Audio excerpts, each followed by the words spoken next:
Hello, मैं आशा करता हूँ कि आप आशीष पाने के लिए तैयार हैं। आप संदेश सुनने वाले हैं जिसे प्रचार किया है हैरिसन कॉनली ने। ये हमारे बेटे हैं और यहाँ हमारे चर्च के लीड पास्टर है, कॉटनवुड चर्च, सदर्न कैलिफोर्निया में। और ये अच्छे संदेश लेकर आए हैं याकूब अध्याय 4 से। यदि आपके पास बाइबल है तो उसे उठाइए, कुछ मिनट लेकर एक साथ परमेश्वर के वचन में चलिए।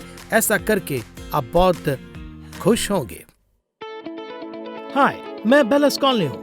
जीवन में हम सब अनिश्चितता देखते हैं, फिर चाहे वो आर्थिक समस्या हो, रिश्ते में दरार हो, स्वास्थ्य समस्या हो या फिर आपके उद्देश्य को जानने की बात हो। एक बात तो पक्की है, परमेश्वर आपको देख रहे हैं, वो आपको चाहते हैं, पर चाहे आप किसी भी सामना क्यों न कर रहे हो, उसके पास उसका जवाब है।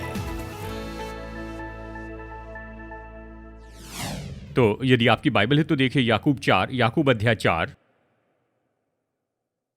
वो उन्हें लिखकर कहता है कि तुम में लड़ाइयाँ और झगड़े कहाँ से आ गए?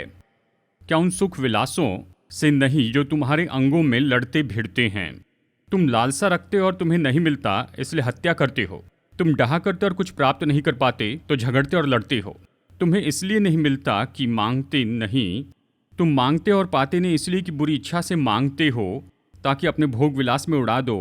हे व्यभिचारिणियों, क्या तुम नहीं जानते कि संसार से मित्रता करनी परमेश्वर से बैर करना है? अतः जो कोई संसार का मित्र होना चाहता है वो अपने आप को परमेश्वर का बैरी बनाता है।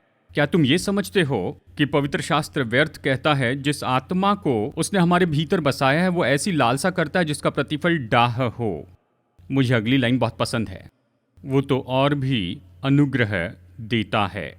इस कारण ये लिखा है, परमेश्वर अभिमानियों का विरोध करता है पर दीनों पर अनुग्रह करता है। इसलिए परमेश्वर के अधीन हो जाओ और शैतान का सामना करो तो वो तुम्हारे पास से भाग निकलेगा। परमेश्वर के निकट आओ तो वो भी तुम्हारे निकट आएगा। हे पापियों, अपने हाथ शुद्ध करो, और हे दुचित्ते लोग, अपने हृदय को पवित्र करो। दुखी हो और शोक करो और रो, तुम्हारी हंसी शोक में और तुम्हारा आनंद उदासी में बदल जाए। प्रभु के सामने दीन बनो तो वो तुम्हें शिरोमणि बनाएगा। हे भाइयों, एक दूसरे की बदनामी न करो। जो अपने भाई की बदनामी करता है या भाई पर दोष लगाता है वो व्यवस्था की बदनामी करता है, व्यवस्था पर दोष लगाता है। यदि तू व्यवस्था पर दोष लगाता है तो तू व्यवस्था पर चलने वाला नहीं पर उस पर हाकिम ठहरा। व्यवस्था देने वाला और हाकिम तो एक ही है, जो बचाने और नाश करने में समर्थ है। पर तू कौन है जो अपने पड़ोसी पर दोष लगाता है? वचन 13, तुम जो ये कहते हो कि आज या कल हम किसी और नगर में जाकर वहां 1 वर्ष बिताएंगे और व्यापार करके लाभ कमाएंगे, और ये नहीं जानते कि कल क्या होगा। सुन तो लो, तुम्हारा जीवन है ही क्या? तुम तो भाप के समान हो। तुम भाप के समान हो जो थोड़ी देर दिखाई देती है फिर लोप हो जाती है। इसके विपरीत तुम्हें कहना चाहिए, यदि प्रभु चाहे तो हम जीवित रहेंगे और ये या वो काम करेंगे। पर अब तुम अपने डींग मारने पर घमंड करते हो। ऐसा सब घमंड बुरा होता है। इसलिए जो कोई भलाई करना जानता है और नहीं करता उसके लिए ये पाप है। और यही परमेश्वर का वचन है। दूसरे शब्दों में, यही तो परमेश्वर हमें बताना चाहते हैं आज। इसके आगे मैं जो कुछ भी कहूंगा वो बस चेरी जैसे है उस सब के ऊपर। यही प्रभु का वचन है। प्रार्थना करते हैं। पिता, हम आकर आपके वचन के लिए धन्यवाद देते हैं। धन्यवाद, ये जीवित और सक्रिय है, ये दोधारी तलवार से भी चोखा है। आपका वचन सिद्ध है, ये तो अटल है। आकाश और पृथ्वी टल जाएगी लेकिन परमेश्वर आपका वचन हमेशा बना रहेगा। धन्यवाद कि आपने अपने वचन को अपने नाम से भी बढ़कर रखा। और प्रभु, जैसे कि अभी मैं वचन से सिखाने वाला हूं, मैं जानता हूं पवित्र आत्मा महान शिक्षक है, इसलिए पवित्र आत्मा मुझे अभिषेक दीजिए कि मैं प्रभु के वक्ता के रूप में बोल पाऊं, कि यीशु को आदर मिले, कि यीशु इस जगह पर महिमा पाए और इस जगह पर ऊंचे उठाए जाएं। यीशु के नाम में मांगते हैं, आमीन, आमीन, आमीन। शायद आपने ध्यान दिया होगा कि बाहरी रूप में याकूब ये तो बहुत ही पेचीदा विषय के बारे में कहता है। यहाँ पर देखिए, वचन 1 से वो ये पूछते हुए शुरू करता है। सच में बहुत ही उलझा हुआ सवाल पूछता है। उलझा हुआ सवाल मतलब इस सवाल का जवाब देने के लिए वो अपने पाठकों को हाथ उठाने के लिए नहीं कहता है, लेकिन वो तो खुद अपने इस सवाल का जवाब देता है। मैं सोचता हूँ हमें चेतावनी देखनी चाहिए कि इस सवाल का जवाब देने के पहले हमें जानना है, यह हमारे दिल में तीर के जैसे उतर जाएगा। याकूब यहाँ पर यही सवाल पूछता है और हमें व्यक्तिगत रूप में खुद से ये सवाल पूछना चाहिए। वचन नंबर 1 वो कहता है, तुम में लड़ाइयाँ और झगड़े कहाँ से आ गए?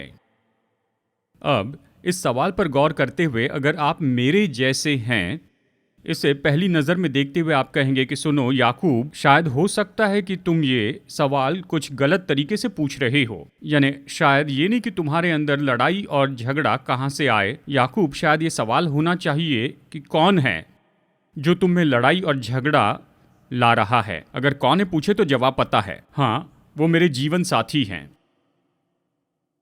वो हमेशा मुझसे झगड़ती रहती है। या फिर कौन है मतलब मेरा बॉस है, मैं जितनी भी मेहनत कर लूँ वो कभी उसकी सराहना नहीं करता। कौन लड़ाई और झगड़ा लाते हैं, ये तो मेरे बच्चे हैं, मैं जो कहता हूँ वो उसे कभी नहीं करते। इसके बारे में क्या? ये कौन है? ये मेरी सास है। वही तो लड़ाई और झगड़ा उत्पन्न करती है, जहाँ पर उसे नहीं होना चाहिए उस मामले में अपनी टांग अड़ाती है। तो हाँ याकूब, मैं सोचता हूँ तुम्हें लड़ाई झगड़ा कहाँ से आई है पूछने के बजाय पूछो कि किसके कारण लड़ाई और झगड़ा होता है। तो याकूब यही कहेगा, ओ इतने जल्दी नहीं। याकूब कहेगा तुमने अधूरा सच कहा, कौन तो है ही, लेकिन ये कौन वो नहीं है जो आप सोचते हैं। लेकिन ये कौन है? ये आप हैं। अगर आज आप नोट्स ले रहे हैं तो मैं इस संदेश का शीर्षक यहां पर बताना चाहता हूं, कौन है? ये आप हैं। मैं जानता हूं ये अजीब सा सुनाई देता है, लेकिन आइए एक साथ मिलकर इसे कहते हैं। क्या आप मेरे साथ कहेंगे, ये कौन है? वो आप हैं। ये कौन है? ये आप है। और हम याकूब के अनुसार यहां देखेंगे विभाजन का स्रोत, लड़ाइयों का स्रोत, झगड़े का स्रोत, इसका स्रोत तो सच में वो है जो कि मेरे अंदर में चल रहा है। ये ऐसा नहीं कि मेरे बॉस के साथ कुछ चल रहा है या सास के साथ। ये सोचते हैं कि अगर वो मेरे नजरिए से देखें ये तो सही तरीका है, केवल तभी हम सब लोग एक साथ आएंगे और हम सब एकता में होंगे। याकूब कहता, अगर तुम सच में सोचते हो कि तुम्हारी जिंदगी पूरी गड़बड़ी में पड़ी है क्योंकि तुम मुद्दा चूक रहे हो, मुख्य बात चूक रहे हो। देखिए, असली बात तो ये नहीं कि कहीं बाहर कुछ है, लेकिन असली बात तो यहां पर अंदर में कुछ है, हमारे हृदय में। मैं आपको सच बताऊं चर्च, याकूब जो सच्चाई बता रहा है अगर हम उसे पकड़ ले तो इसमें क्षमता है कि वो सब कुछ बदल दे। चलिए वापस वचन में चलते हैं। वो कहता है तुम में लड़ाइयां और झगड़े कहां से आ गए? और फिर जवाब देता है, क्या ये इस कारण नहीं है? क्या उन सुख विलासों से नहीं जो तुम्हारे अंगों में लड़ते भिड़ते हैं? यूजीन पीटरसन मैसेज में जैसे इसका अनुवाद करते मुझे पसंद है। उन्होंने कहा, तुम क्या सोचते हो ये सब लड़ाइयां और झगड़े कहां से आते हैं? तुम ये सोचते हो ये ऐसे ही होते हैं? फिर से सोचो, वो इसलिए आते हैं क्योंकि तुम अपने तरीके से काम करना चाहते हो। तुम्हें अपना तरीका चाहिए और इसके लिए अंदर से लड़ते चले जाते हो। तो इस वचन के अनुसार इसी कारण हम लड़ते हैं और इसी कारण हम में लड़ाइयाँ और झगड़े होते हैं, इसलिए कि हम कुछ चाहते हैं और हमें वो नहीं मिलता। मुझे बस उनसे आदर चाहिए और वो नहीं मिल रहा है। और मैं तो बस यही चाहता हूँ कि मेरे बच्चे मेरी सुने और आज्ञा माने, लेकिन वो ऐसा नहीं करते। मैं बस ये चाहता हूँ कि मुझे पहचाना जाए मेरी सारी मेहनत के लिए, और मुझे ऐसा नहीं मिल रहा है। मुझे नहीं मिल रहा है, इसलिए मैं परेशान हूँ, मैं हताश हो चुका हूँ। जिससे भी मैं बात करता हूँ, जो मुझे इस दशा में देखता है और जो लोग इस कहानी में मेरी ओर से हैं, वो मेरे साथ सहमत हैं। अब याकूब यहाँ पर और आगे बढ़ता और अपने इस केस पर यहाँ पर जोर देता है। और जो यहाँ पर ये कहता है बड़ा अजीब सा सुनाई देता है, लेकिन यहाँ पर वचन 2 में देखिए, कहता है तुम लालसा रखते हो और तुम्हें मिलता नहीं, इसलिए हत्या करते हो। इसलिए तुम हत्या करते हो। देखो याकूब, ऐसा नहीं, ये तो ज़्यादा ही कहना हो गया, ऐसे नहीं लगता क्या? हाँ, ये ऐसे ही है और ऐसा भी नहीं। वो यहाँ पर बताना चाहता है कि अगर हम नहीं समझते हैं कि समस्या तो यहाँ पर है, इसके बजाय कि बाहर है, तो हम अपने अंदर ऐसी क्षमता लेकर चलते हैं कि कुछ करें और केवल अपने जीवन में विनाश नहीं लाते, पर आसपास के दूसरों के जीवन में भी लाते हैं। महान कमेंट्रेटर डॉक्टर कॉन्स्टेबल ने जो कहा मुझे पसंद है। वो इस वचन पर कमेंट्री करते हुए कहते हैं, अपनी इच्छा को पूरी कर देना, हम जो चाहते हैं वही आखिरकार करवा लेना, यह हत्या है। उन्होंने कहा मानव इतिहास में से देख सकते बिल्कुल कैन से आहाब तक और दाऊद तक, और अभी भी यह हमारे विश्व युद्धों में दिखाई देते हैं। वचन में याकूब पाठकों पर हत्या का दोष नहीं लगा रहा है, पर वो उन्हें याद दिलाता है कि इसके गंभीर और आखिरकार परिणाम क्या होंगे, कि बस अपनी खुद की लालसा पूरी करने के लिए जीना। याकूब कहता है तुम लालसा करते हो पर तुम्हें नहीं मिलता, इसलिए हत्या करते हो। साथ ही हमें याद रखना है, जब हम हत्या के इस विषय पर आते हैं, यानी यीशु ने सच में स्तर बदल दिए, क्योंकि उसके नज़रिए से ये तो केवल शारीरिक रूप में हत्या करने का काम नहीं है। यीशु ने ये कहा है मत्ती 5:21 में, यीशु ने कहा कि तुम सुन चुके हो हत्या न करना, और जो कोई हत्या करेगा वो कचहरी के दंड के योग्य होगा। परंतु मैं तुमसे ये कहता हूँ, यानी यहाँ स्तर बदल गया, परंतु मैं तुमसे ये कहता हूँ कि जो कोई अपने भाई पर क्रोध करेगा वो कचहरी में दंड के योग्य होगा। प्रेरित यूहन्ना ने यीशु को ये कहते हुए सुना तो वो इसका विवरण देते हुए पहला यूहन्ना 3:15 में कहता है, यूहन्ना कहता है, जो कोई अपने भाई से बैर रखता है वो हत्यारा है, और तुम जानते हो कि किसी हत्यारे में अनंत जीवन नहीं रहता। यही बात है, ये सच में बड़ी बात है। ये ऐसा है जिसकी ओर हम सबको ध्यान देना होगा। लेकिन हमारी जांची न गई इच्छाएं अपने साथ ऐसी क्षमता लेकर चलती है कि नुकसान लेकर आए, केवल हमारे लिए नहीं पर हमारे आसपास के लोगों को भी। याकूब वचन 2 में आगे कहता है, तुम लालसा रखते हो और तुम्हें मिलता नहीं तो तुम उसके लिए लड़ते हो। तुम लालसा रखते हो। हम बाकी सबको देखते हैं, सब लोगों को देखते हैं, जो वो चाहते हैं उनके पास में, और चाहे हमारे पास जो भी हो, चाहे वो कितना भी अच्छा क्यों ना हो, ये उतना अच्छा नहीं होता है। हमारे अंदर ये इच्छा होती है कि हम और ज्यादा पाएं, मुझे लेटेस्ट चाहिए, बड़ा चाहिए, मेरे पास कभी पर्याप्त नहीं होता, मैं कभी संतुष्ट नहीं होता हूँ। ऐसा क्यों है? क्योंकि यहाँ पर जड़ का मुद्दा है कि जो मैं चाहता हूँ अगर मुझे नहीं मिलता तो मेरे अंदर ऐसा कुछ है जो मुझे ऐसी जगह पर लेकर जाता है जिससे मैं लड़ाई और झगड़ा करने लगता हूँ। मैं आपसे कह रहा हूँ, कौन है? वो आप हैं। कौन है? वो मैं हूं। सारा मसला तो यहां का है, बाहर का नहीं है। अब इसे समझ लीजिए, मैं ये नहीं कह रहा हूं कि कोई परिस्थिति हमें इस तरह परेशान न करने पाए, क्योंकि ये तो होती ही हैं। कोई सही व्यवहार न करे तो हम परेशान हो जाते हैं। कोई लोग वादा करते हैं और उसे पूरा नहीं कर पाते हैं, यह हमें परेशान करता है। हमने जितना काम किया और हमें जो तनख्वाह मिली, यह हमें परेशान करती है। पर याकूब ये कहता है, यह असल में हमें अध्याय 3 से जोड़ता है, जहां प्रभु की बुद्धि के बारे में सीखते हैं कि सच में जो बुद्धिमान व्यक्ति है, जब मुश्किलें आती है तो एक कदम पीछे जाता है, गहरी सांस ले और कहे, ठीक है, हाँ, ये समस्या का छोटा भाग है, शायद मेरी गलती है, क्योंकि जो मैं चाहता हूं वो मुझे नहीं मिल रहा है। ठीक है, जब बात आती है कि जो हम चाहते उसके पीछे चले जाएं, अगली बात जिसके बारे में याकूब चेतावनी देता है वो है हमारा उद्देश्य इस लालसा के लिए। दूसरे शब्दों में, जो हम चाहते हैं वो क्यों चाहते हैं। वचन में देखते हैं, वचन 2, तुम लालसा रखते हो और तुम्हें मिलता नहीं तो हत्या करते हो। तुम डाह करते और कुछ प्राप्त नहीं करते, इसलिए लड़ते झगड़ते हो। तुम्हें इसलिए नहीं मिलता क्योंकि मांगते नहीं। तुम मांगते और पाते नहीं हो, क्यों? क्योंकि तुम गलत तरीके से मांगते हो कि भोग विलास में उसे उड़ा दे। यहाँ उद्देश्यों को जांचने की बड़ी बात है। यहाँ पर लालसा, ये जो शब्द हम देखते हैं वचन के अंत में, असली भाषा में ग्रीक में शब्द है हीडन, और यहीं से हमें इंग्लिश शब्द मिलता है हिडन। यही तो वो सिद्धांत और जीवन का मुख्य लक्ष्य है कि आनंद के रूप में इसे पाए। हीनिज्म, इसका मतलब ये है कि मैं अपनी जिज्ञासाओं के पीछे चलता हूँ, मैं खुद को उसमें डुबाऊंगा जिसमें मैं चाहता हूँ कि डूब जाऊं। ये ऐसी जीवन शैली जहाँ मैं पहले हूँ, मैं जो चाहता हूँ वही करूंगा, जिससे मैं खुश होता हूँ मैं वही करूंगा चाहे कुछ भी हो कि ये दूसरों पर कैसे प्रभाव डालता है। ये तो स्वार्थी जीवन शैली है। देखिए, ये तो पूरी तरह से अधीन होना है, यानी स्वार्थ के अधीन होना है। मुझे जो चाहिए उसके पीछे जाऊंगा, चाहे जो भी कीमत हो, कीमत चाहे आर्थिक या संबंध की बात हो या आत्मिक हो। याकूब कहता है, चाहे हम इसे माने या फिर न माने, ये ऐसी इच्छाएं हैं, लालसाएं हैं जो हमारे अंदर हमेशा लड़ते चले जाते हैं। लेकिन यहाँ पर युद्ध है। यहाँ पर एक सवाल उठ खड़ा होता है।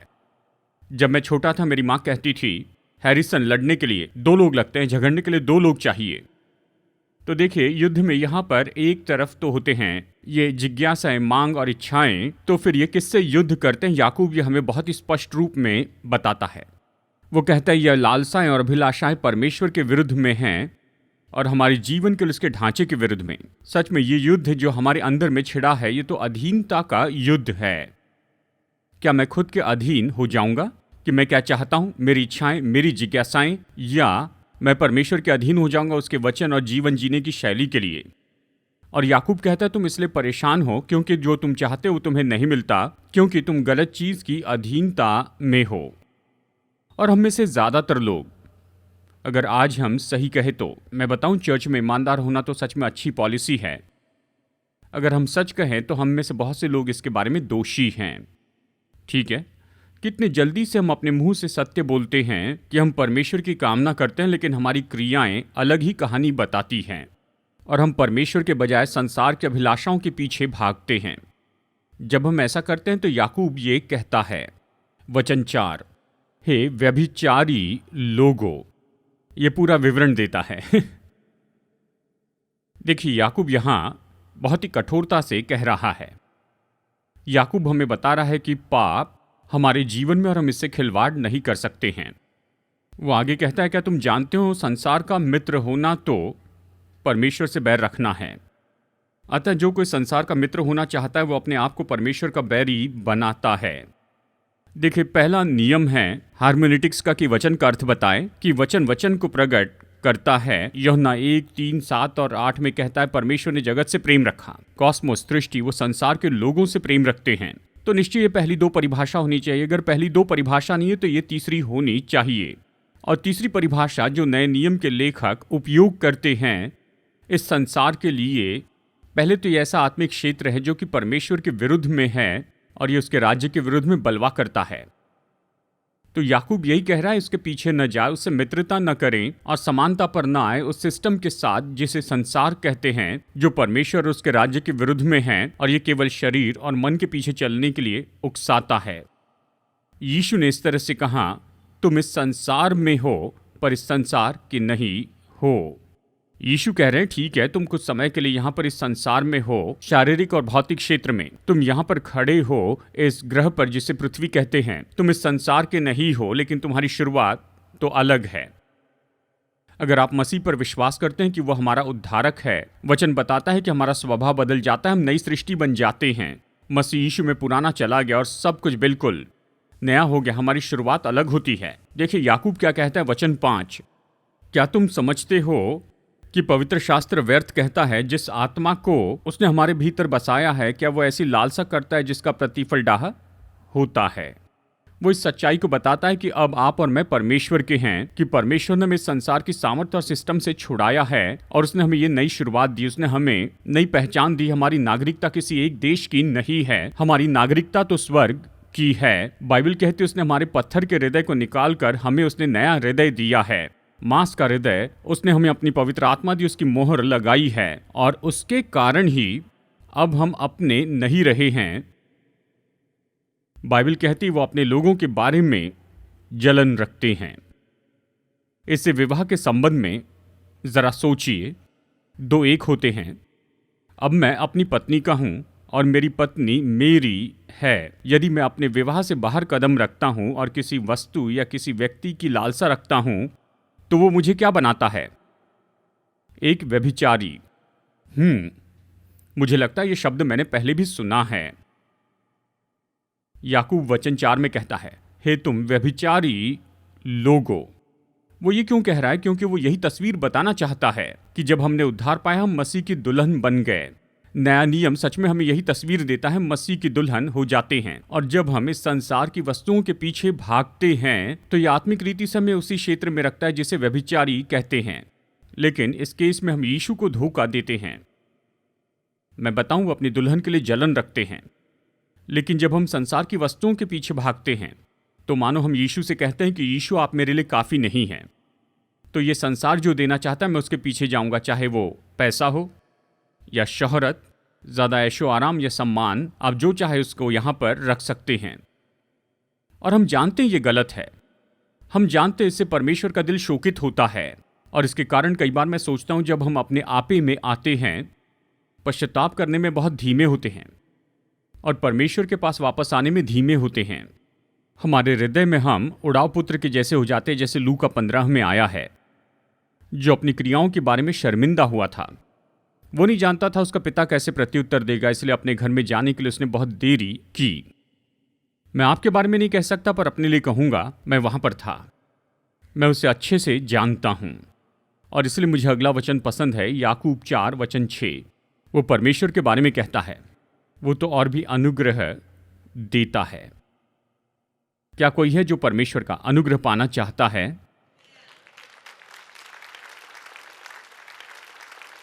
किसी ने इस तरह से कहा है कि दया वो नहीं पाना जिसके हम लायक हैं, लेकिन अनुग्रह तो ऐसा है, परमेश्वर हमें अच्छी चीज़ें देते हैं जिसके हम लायक नहीं हैं।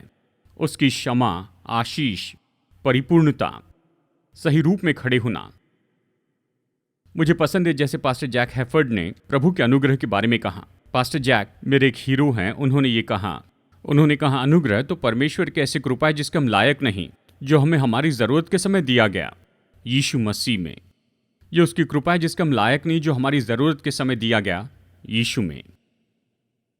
याकूब ऐसे ही कहता है, वो हमें और अनुग्रह देता है। परमेश्वर अभिमानियों का विरोध करता है पर दीनों पर अनुग्रह करता है। तो याकूब के अनुसार परमेश्वर का अनुग्रह पाने की कुंजी ये ऐसा रूप लेना है जिसे कहते हैं दीनता। मतलब जब मैं परमेश्वर के पास आता हूं तो मैं ये जानता हूं कि मेरे पास देने के लिए कुछ नहीं है, कुछ नहीं है देने के लिए, पर मेरे पास उसे लेने के लिए सब है। यह ऐसा कहना है परमेश्वर मैं अपने आप में ये सब ठीक नहीं कर सकता। प्रभु मेरे भटकने के लिए मेरे पास कोई बहाना नहीं है। जैसे पुराना गीत है, प्रभु मैं तो भटक गया था, अपने प्रेमी परमेश्वर से दूर गया था। नम्रता कहते मेरे पास इसके लिए कोई बहाना नहीं है। प्रभु मैं गलत था, मुझे क्षमा कीजिए, शुद्ध कीजिए, मुझे खोजिए, जानिए, मुझे परखे और मुझे अपने पुत्र यीशु के जैसे और बनाइए।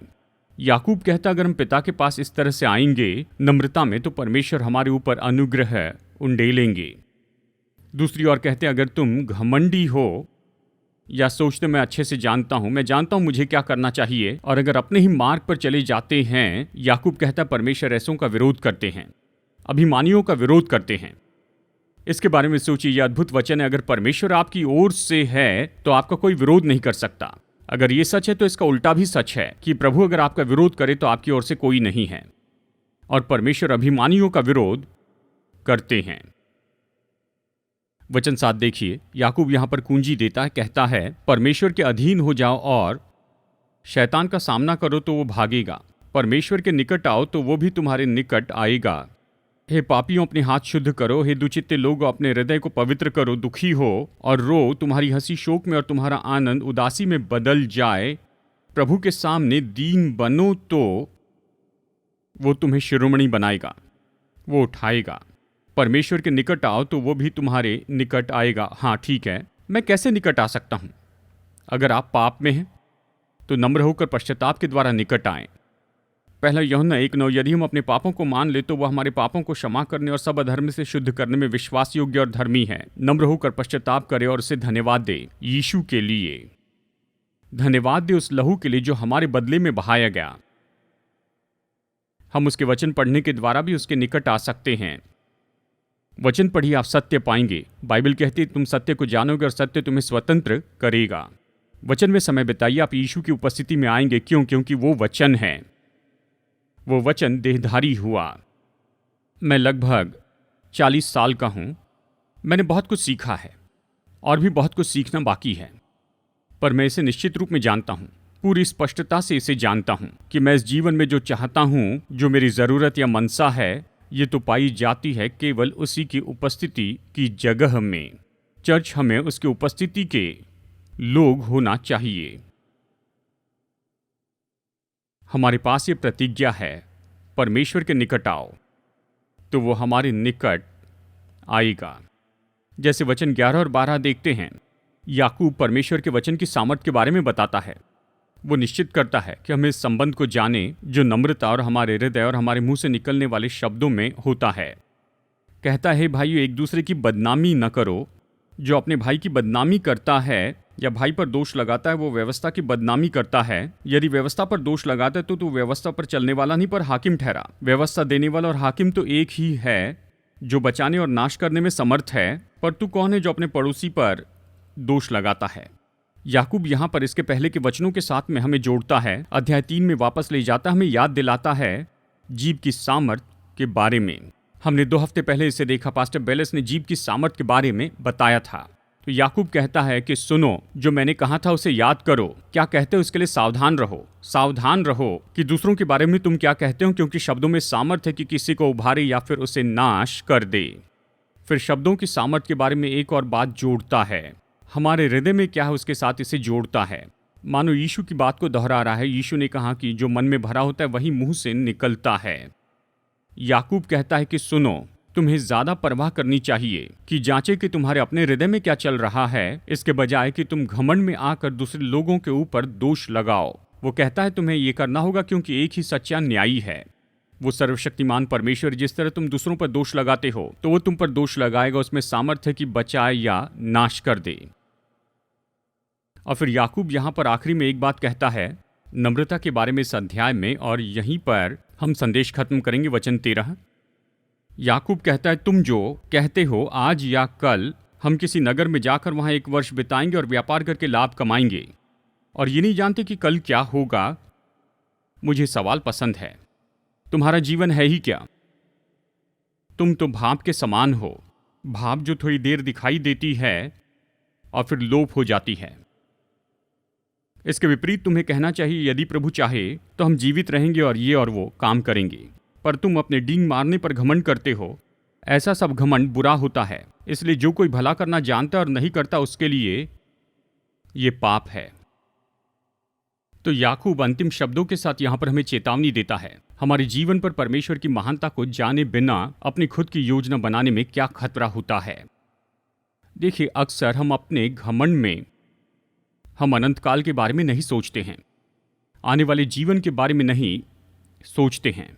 मुझे आपके बारे में पता नहीं, लेकिन मैं ये सोचता हूं कि मुझ में ऐसे विचार है कि वर्तमान के बारे में ही सोचते चले जाऊं कि यहां पर अभी अपने जीवन को बेहतर बनाते चले जाऊं। लेकिन हम भूल जाते हैं कि अपनी आंखें उठाए, हम भूल जाते हैं कि हमारे जीवन की सामर्थ्य हमारे हाथों में नहीं है, और हम ज्यादा गौर करते हैं कि कल के लिए क्या एजेंडा बनाया है कि और धन जमा करते चले जाएं और संपत्ति बनाते जाएं, और इस बात को भूल जाते हैं कि किसी से भी कल की प्रतिज्ञा नहीं की गई है। याकूब कहता है, इस पृथ्वी का हमारा जीवन भाप जैसे है, ये भाप जैसे है। पता है कि ये सच है कि जीवन इतना कम है, नाजुक है और अनंतकाल बहुत बड़ा है। ये तो हंसने वाली बात होगी जब हम अपनी पूरी शक्ति लगा देते, पूरा समय लगा देते इसी जीवन पर। कहा जाता है कि ये जीवन ड्रेसिंग रूम है अनंत काल के लिए। ये जीवन, इसमें मैं जी रहा हूं, इसका आनंद उठा रहा हूं, प्रभु की सेवा कर रहा हूं, परिवार और दोस्तों से प्रेम करता हूं, लेकिन आने वाले जीवन के लिए तैयार भी हो रहा हूं। जो निर्णय मैं लेता हूं, जो काम करता हूं, उसे अनंत काल को स्मरण करके करता हूं। हम सबको मसीह के न्याय सिंहासन के सामने खड़े रहना है और हम सब लेख देंगे हमारे जीवन के लिए और शरीर में किए काम के लिए, चाहे अच्छे हो या बुरे हो। जैसे वचन कहता है, इससे बच नहीं सकते हैं। दोस्तों, यदि आप अनंतकाल ध्यान रखते हुए नहीं जी रहे हैं तो इसके बारे में सोचना शुरू कीजिए। ऐसा करना समय बर्बाद करना नहीं। मैं आपसे प्रेम करता हूँ। फिर मिलेंगे। आंसर्स विद बेलिस कॉनली के पार्टनर्स और मित्रों का हम धन्यवाद करते हैं जिनसे ये प्रोग्राम संभव हुआ। अभी भेंट देने के लिए bellisconley.com पर जाइए, क्योंकि आपकी सहायता के अनुसार हम पूरे संसार में सुसमाचार ले जा रहे हैं।